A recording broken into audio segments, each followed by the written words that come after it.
G'day everyone and welcome to Two Cousins One Chat. I'm Ben Kempster and as always I'm delighted to have your company. Christy isn't with me today and that's because this episode is part of our Spotlight on Community series where we meet and speak with people who are doing great things to help others in their community. Food charities are seeing more people seeking help than ever before. Not only people who you might think would traditionally seek this sort of help, but also people living in homes where there's paid work and mortgages. The cost of living is having an impact on food security, and charities are seeing people coming through their doors for the first time in record numbers, which is a very confronting experience. This is putting additional pressure on charities to be able to meet this increasing demand, which is only predicted to rise. This type of work can't happen without the dedication of amazing charities along with their armies of incredible volunteers.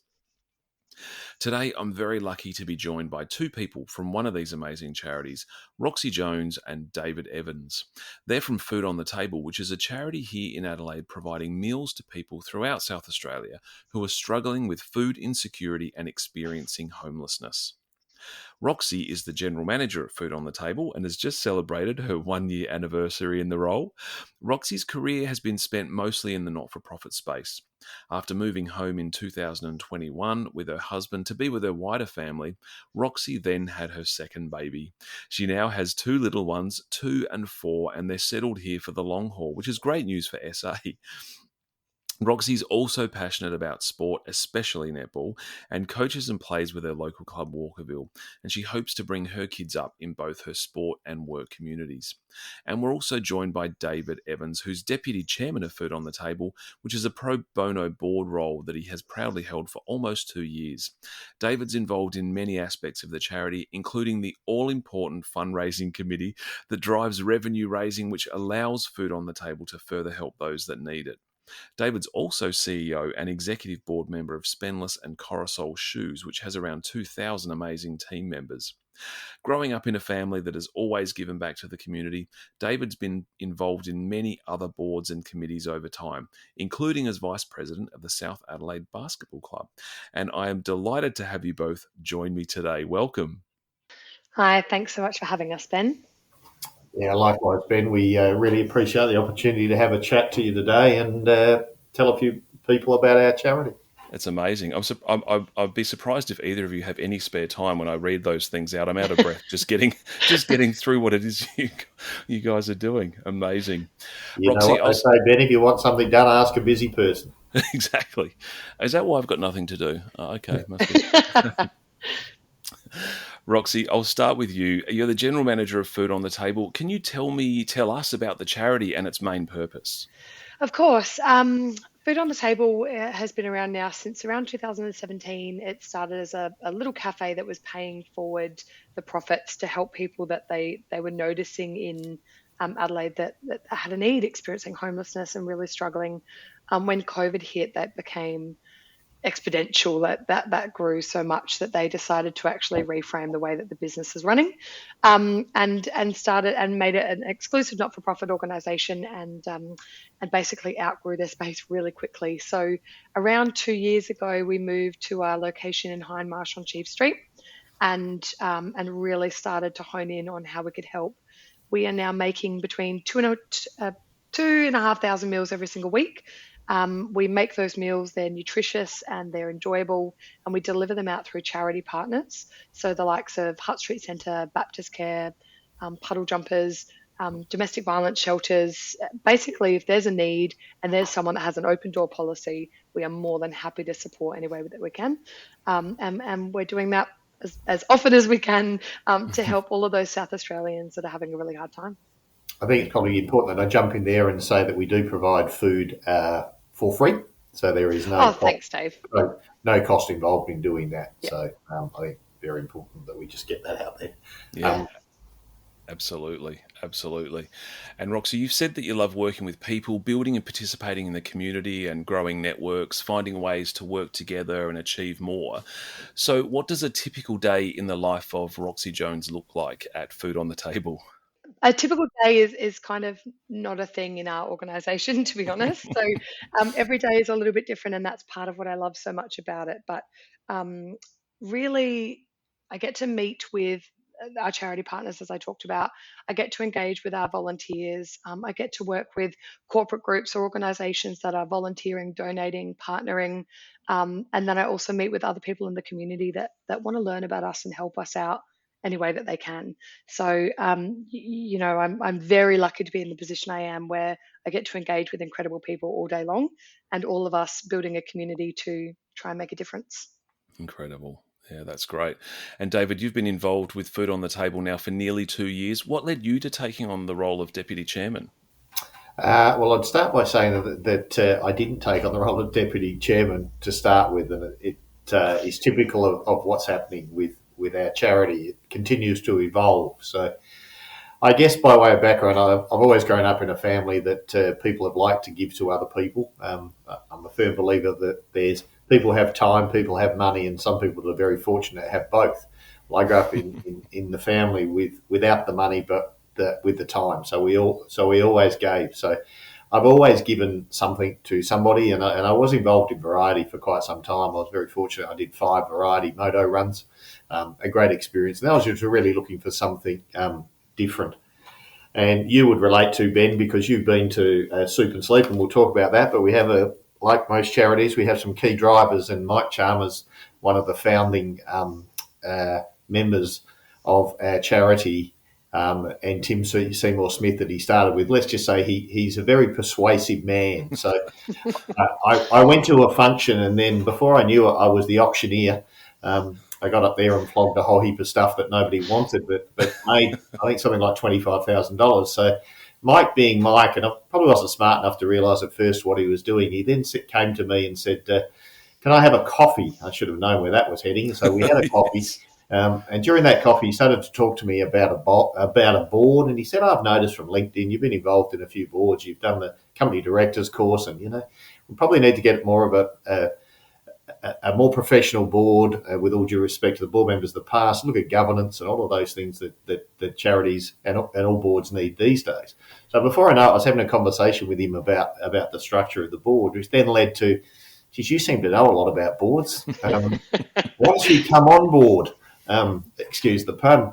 So I came on board, and then over a period of time, I got involved in lots of areas of, I don't know, we're going to head down that track in a minute, but lots of areas of the charity, because whilst we're a small charity, we're very complex and we do a lot of things, and we have a lot of pillars of success, and there's a lot of areas we target. So before I found it, I was involved in, when Roxy came on board, we sort of contract negotiation and HR, which obviously with the size of our company, I have a fair bit of experience in there. And then there was a comms piece in terms of marketing, and then there was a logistics piece, and something I knew nothing about, but food production. So if you need any advice on what a brat pan is now, and deep fryers, and all of these new skills that I'd never had before. So I started to get heavily involved, and then over a period of time, Mike said, look, from a governance point of view, I think we need a deputy chairman. Mike's having a well-earned rest as we speak. I think he finished Soup and Sleep and packed up his sleeping bag, and lucky Mike went off to Paris, and he's going to the Galapagos Islands and all sorts of places, having a 3-month extended break. So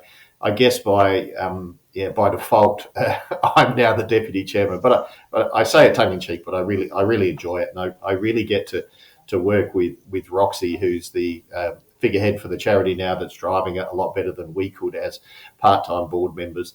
And we're really starting to get into a much level higher of detail, and we're starting to be a lot more professionalism. Roxy would probably say the first 12 months were a lot harder than we sold her, but that's as a recruitment person should. We really had a base of nothing in terms of sort of documented process, menus, job descriptions, product logistics, mapping, and all of that sort of stuff. So we've been heavily involved in that. So it's been a fantastic thing, and a really rewarding thing to be involved with. Yeah, absolutely. You sort of suddenly, I'm thinking, of course, all that food that you're producing, you need, that you're cooking and chopping and preparing, it needs to be a well-oiled machine, absolutely, to make sure you can get out and meet the demand. And it's really fascinating, Ben, because, what I've found is there is so many people willing to help us, which I'd like to give a shout out to them now. They've been absolutely amazing. But, when someone comes along and they've got excess produce, or someone has a catering business that can help us chop and dice a little bit faster using machines rather than people, and or someone comes along outside the metro area and said, I could help you with food distribution in the Iron Triangle or the Riverland. There's a heck of a lot that's involved with that. So one of the battles, and Rojo won't mind me saying it, with her is she likes to be involved in everything all around. I'm sure she won't mind me saying it's like, Roxy, what's the right thing to do at this point in time, and what are the things that we can do at this point in time that will give us our best return? So we really have, it's a wonderful thing. We're almost a victim of our own success in that we have so many wonderful people that want to help us in so many ways. And just being able to coordinate that and park that for a little while. Let's concentrate this, and this, and as part of that strategy, what's going to be the 1 and 3 and 5 year priorities, and how will we get there? Yeah, and I imagine a lot of other charities would be grappling with the same thing because they do see that ever increasing demand. Roxy, I mentioned in the intro that this increasing demand, it's in the news. We hear about cost of living, charities trying to meet demand and, not being able to, and it's a challenge that is all too common. What sort of impact is that having on Food on the Table and other charities that you're speaking with? It's huge, and unsurprisingly, it's really devastating at the same time as it is, beautiful that we're able to help, because there's more people asking and needing than ever. And, a really good example of that, obviously our model is that we make the food, we deliver it out through charity partners, and they're the ones that actually physically hand it out. We've started getting inquiries directly to us of people begging and saying they just don't have any food. They're really struggling. They're having a hard time. Is there any way we can deliver it to them? People are just trying to find a solution for themselves and trying to ensure that they can actually put food on their table. And it's hard because it's everyday people. It's people that, I look at it myself and I think we're a 2-income family. My husband and myself both work full time. We've got 2 little kids, and if one of us, touch wood, excuse my superstition, but if one of us had a hard time with one of our roles or if something severe happened, we might find ourselves in the same position. And I just think it's everyday people at the moment that are really feeling that pinch, and it's escalating quickly. Yeah. And I imagine that it's driving you to look at different ways to help too. David talks about you trying to put yourself in all these different directions and say yes to everything. But it also, I guess, drives charities to be more innovative as well. You're covering a lot more ground geographically as much as anything else, and helping in other areas where you may thought you might not have had to, say, 12 months ago, 2 years ago. Is that right? Absolutely. And I think, Dave gently mentioned, the Iron Triangle. So we're trying to get regionally as well, and we're trying to find ways to support much broader than in that kind of Adelaide circumference. But even just where we are, and people are asking us that are outside of our normal delivery scope, for example, we're then trying to find someone that does have a soup kitchen or a church that might provide food a few times a week, and we're finding, organizations that are trying to do things as well and partnering with them so we can, as you say, create innovations and be really nimble in the way that we're doing things so that we can get to more people and we can provide food for anyone that's in a difficult situation. I think you touched on it before when we started talking about homelessness, which was really how the charity started. But to Roxy's point, there's been a real change in who we're supplying food to. There is a lot of people out there that are just doing it tough. Now, they do have a roof over their head, but that roof over their head comes at a sacrifice of other things. And unfortunately, sometimes that is food. So that has really changed. And there's a really important piece, I think, in terms of a respectful distribution of product.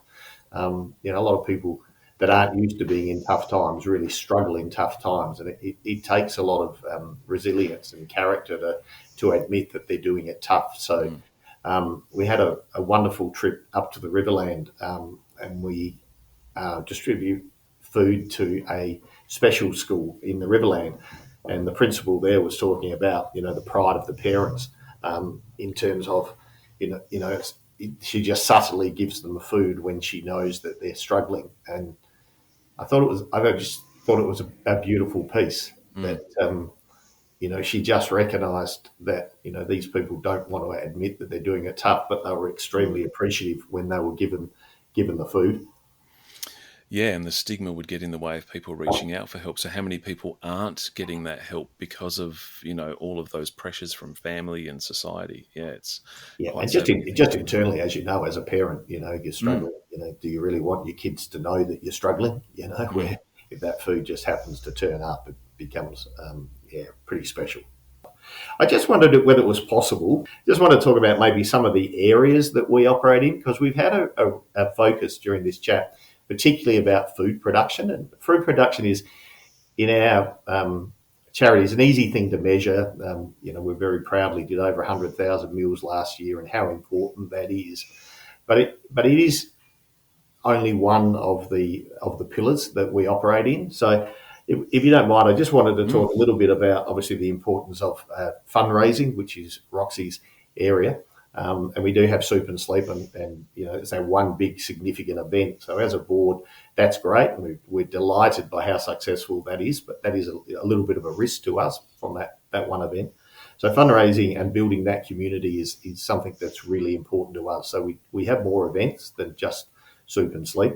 Um, the importance of our function centre at Chief Street, number 2 Chief Street, Brompton, which is the old Anzano Centre. So that's a function centre. And it's a fairly easy sell to people because the profits that we generate from operating that facility go into helping us produce food. So we're really pleased with Roxy and her team. So Roxy has a team of 4, an events coordinator, a volunteer coordinator, and a wonderful chef, Kane, that you met at Soup and Sleep, Ben. Yes, I have. Yep.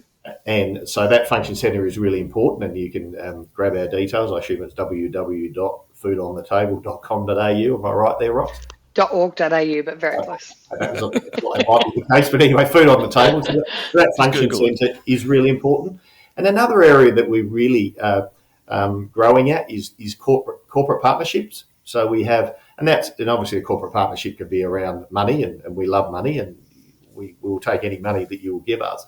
But we have a really good piece with social responsibility where corporates come in with their staff and help us make food, so act as volunteers as a team building exercise, and we're really grateful for that, and that's really growing and helps us with that piece.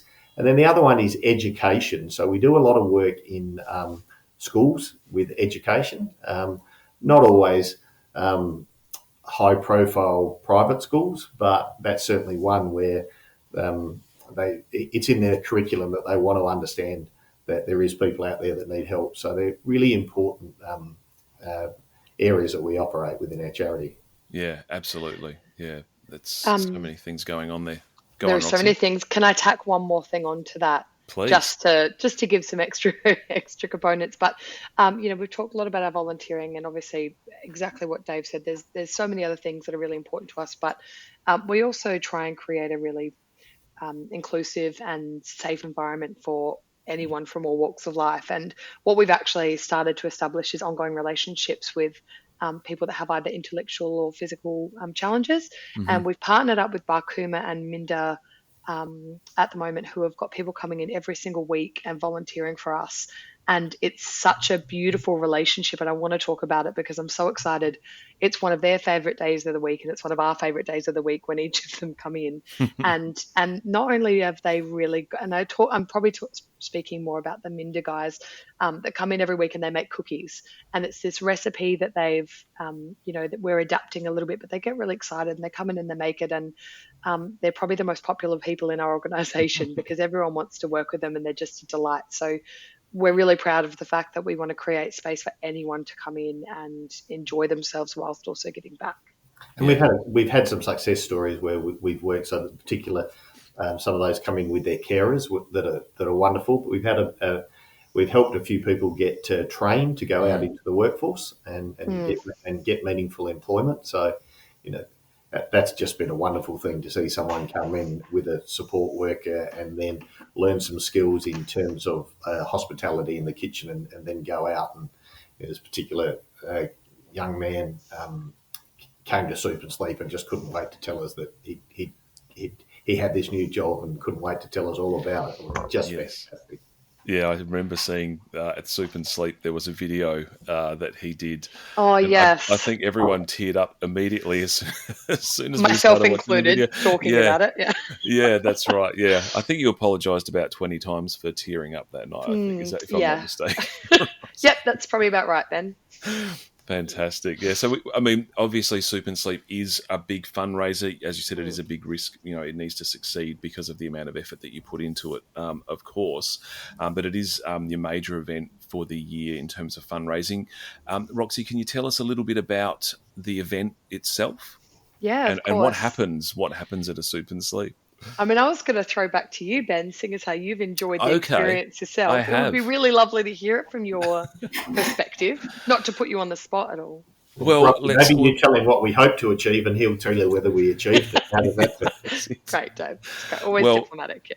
the hall, I mean, I'd never been to Food on the Table before. So to walk Hmm. in and see that you had this hall, I was like, wow, this is incredible. So it is, if the listeners are imagining a town hall, an institute style that you could find in any country town or regional place or in the suburbs, which has the beautiful polished floor and the stage and the ornate architecture and all of those wonderful things, you walk in and it's just rows and rows of tables filled with vegetables, which look like a table setting. It almost looks like a wedding, but there's lots of pumpkins and apples and onions and chopping boards and aprons and knives and vegetable peelers. And it's like, okay, I think we're going to be put to work here. So basically, what happens is everyone that's there, and we're talking hundreds of people, there's live music, there's drinks, there's food, there's soup being made, there's snacks and sausage rolls and all kinds of things.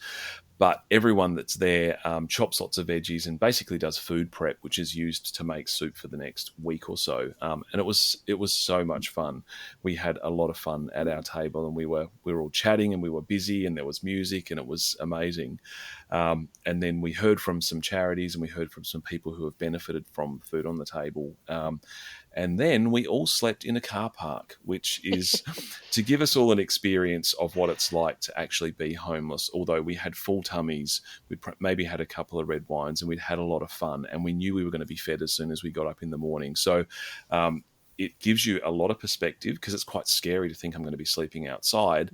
But we did it with a bit of style versus others who are doing it night after night after night, without all the certainty that we had around it. And I do have to confess that I bought the night in a swag. So I ended up sleeping in a swag. So I was very comfortable, to the point where when I woke up, I thought, it's 6 o'clock. Oh no, I don't want to get up yet. I'm not ready. We have no issues, Ben, with you buying it, No issues. That's right. providing you paid plenty for it. That's all that matters. So. I did. In fact, I outbid myself, because Good. I don't know That's what I how to like to hear. auction. So Yeah. yeah, I ended up You'll know outbidding next myself. year, though. You'll know next year. And I think that's a very good summary of the It's night. a beautiful summary. So to sort of put that in perspective, yeah, circa 150 to 200 people arrive from 5 o'clock. Various amounts of trepidation when they arrive, excitement versus straight out fear. We've heard all the excuses. I've got a bad back. I don't sleep outside. I feel unsafe. We make it a safe place. We do have lock gates, but we don't make it real. We didn't move the train line. The train line happened to be there, but there is a train that shakes the building. We do that exactly as you talked about. We build community on the night. We get lovely interaction with people. We get true stories of what's happened. About 11 o'clock is lights out, everybody, when you come next year. So we encourage people to be part of that experience at 11 o'clock. We do have a fundraiser, so we ask you to bring your credit card or your phone with a. We do have a cube, so we're happy to take some more money. I think it's important to understand that before that, that the fundraising starts well before the night, and so we have basically three types of people that come. There's individuals, there's teams, and there's corporates. So they're all very, very important in their own right. We try to make it a bit of fun. I mean, some of the teams and some of the outfits to just make that a bit of fun. So we raised $396,000 on the night. Incredible.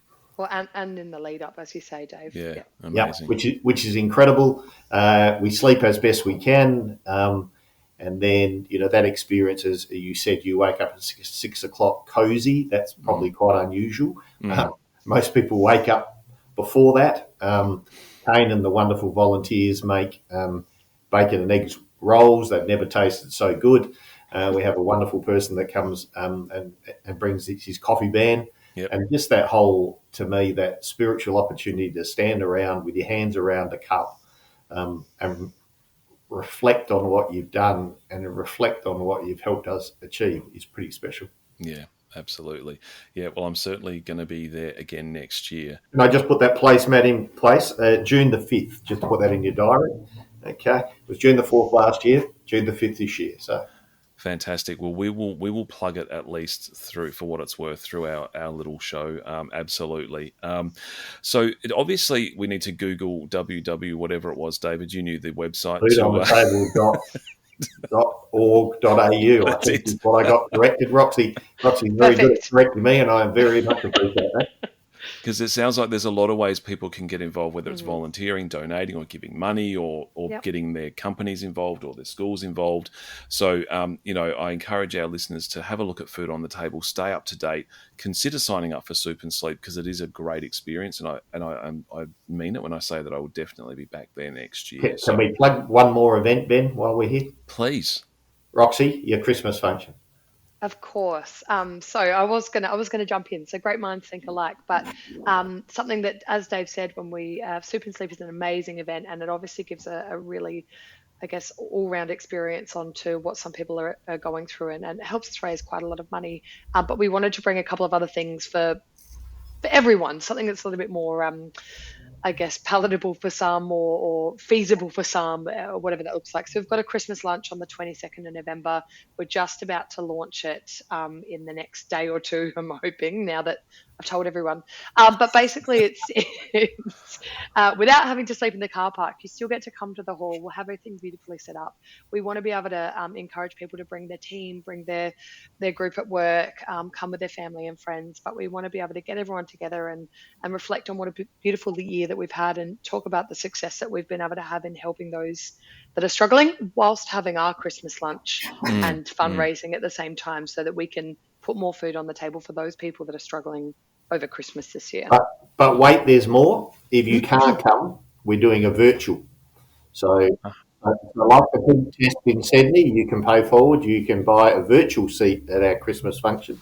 So you can't use the excuse that you can't attend on that day because it's Grandma's 93rd birthday. Yeah, exactly. Grandma. Ruin it for everyone, as always. Okay, that's excellent. Look, I'm happy for you to plug away. That's really, really good. There's obviously so much going on. Look, it's been an absolute pleasure to speak with you both today. Thanks for joining me on Two Cousins One Chat as part of our Spotlight on Community series. It's been a pleasure, and thanks again. Thank you so much for having us, Ben. We really appreciate the time and being able to talk about what we're doing. It's greatly appreciated. Yeah, and we certainly appreciate your attendance at Soup and Sleep, and we will put you down for next year. Save you a spot. Yep. Please do. Thanks, guys. Thanks, Ben. And thanks to you for listening. We hope you're enjoying our Spotlight on Community series. Catch the other episodes in the series, as well as all of our Two Cousins One Chat episodes on Buzzsprout, Spotify, and YouTube. I'll see you next time.